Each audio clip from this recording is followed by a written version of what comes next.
Aerobic fitness is a complex phenotype that is influenced by training, environment, and genetics. Many studies have attempted to draw connections between single nucleotide polymorphisms and aerobic fitness phenotypes.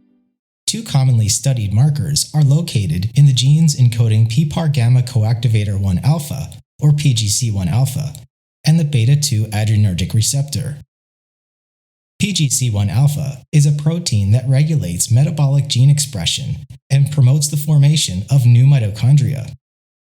It also mediates metabolic and cardiopulmonary adaptations to training, such as the enhancement of maximal oxygen uptake, or VO2 max, a well-known determinant of endurance capacity. A SNP causing a glycine to serine substitution in the encoded protein is associated with VO2 max. The G allele is more common among elite endurance athletes with a high level of aerobic performance and a high VO2 max.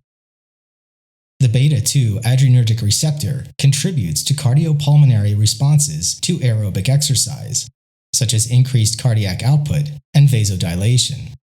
A case control study of 313 male elite endurance athletes and 297 sedentary controls found that the A variant was more common in athletes with a high VO2 max, while the G allele was more prevalent in the unfit controls. More research is needed to confirm these findings and to determine how these markers might inform personalized exercise programming.